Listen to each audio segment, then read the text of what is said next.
Août 1971, c'est le dernier été pour Mardu, la locomotive à vapeur en langue bretonne. Les machines sont des 141 TCOS mises à disposition par la SNCF.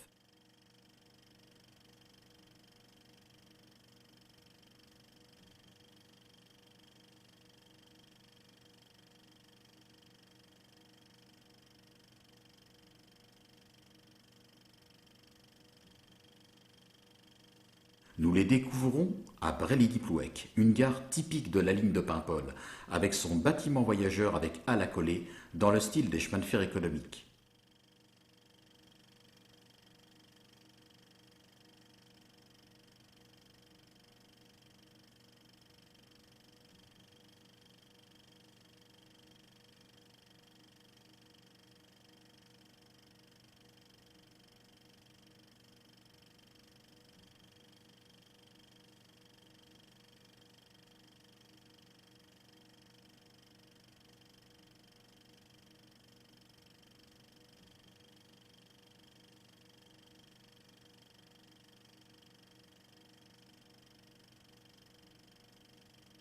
Les barrières se ferment devant une 4L, l'automobile rurale par excellence sur les routes françaises de 1971. La 141 TC tracte le train de desserte marchandises dont la composition est formée de wagons les plus variés. Brély-Diplouec est une ancienne gare d'échange avec le réseau métrique départemental des Côtes-du-Nord et on aperçoit l'étonnant château d'eau en sidérociment laissé par ce réseau qu'avait construit l'ingénieur Harel de Lanoé. Si les 141 TC tractent des omnibus et des MV composés de voitures modernisées à 3 essieux, l'essentiel des services omnibus est assuré par des autorails unifiés 150 chevaux, mis à la disposition du RB par la SNCF. L'entretien courant est réalisé à l'annexe traction de Guingamp-Patte-d'Oie, comme pour les 141 TC. Les 141 TC partagent la traction des trains avec des locomotives diesel BB 63500. Elles unissent d'ailleurs ensemble parfois leurs efforts en tête d'un même train en double traction. Ces 141 TC, nous les voyons manœuvrer à Pontrieux et surtout à Paimpol. Paimpol, port de mer célèbre et grand centre expéditeur d'artichauts et de primeurs, deux flux de trafic qui vont longtemps constituer une grande part du tonnage remis au réseau breton. Ancien chef de gare de Paimpol, Yves Hervé se souvient comme il était rare que les grosses locomotives se rendent sur les quais du célèbre port de Paimpol, un petit locotracteur ayant été affecté à cette tâche. Dans ce film, nous allons avoir la chance de découvrir justement une TC desservant le port de Paimpol.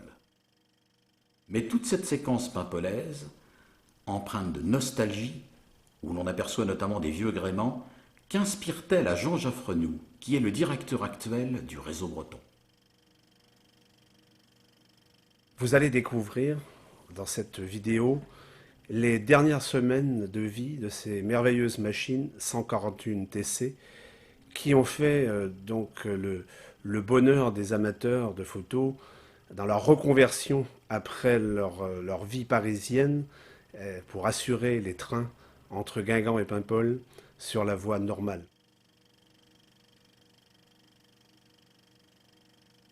Ces trains étaient souvent des trains de primeur et vous allez découvrir des manœuvres en gare de Pontrieux et aussi des manœuvres au lancer à Paimpol, les opérations courantes sur les machines et la desserte de cette superbe voie qui va jusque sur les quais à Paimpol en traversant la rue, donc entre les maisons, les commerces, avec une difficulté majeure de l'époque qui était la cohabitation de la circulation du train et le stationnement des voitures qui devenaient de plus en plus nombreuses à l'époque.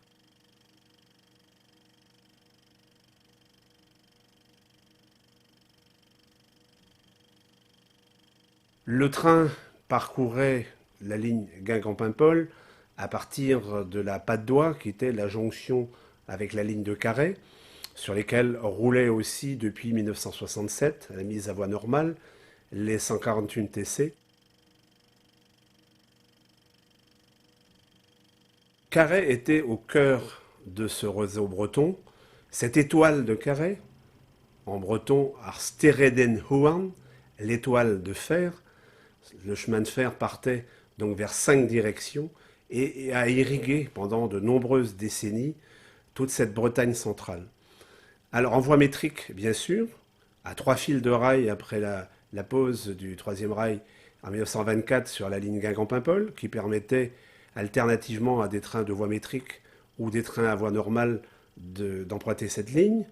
Et malheureusement, le déclin, le développement de l'automobile a fait qu'à partir de 1967, sont seulement restées les lignes de Guingamp-Carhaix mises à voie normale et la ligne de Guingamp-Paimpol qui était uniquement à voie normale depuis l'année 1952.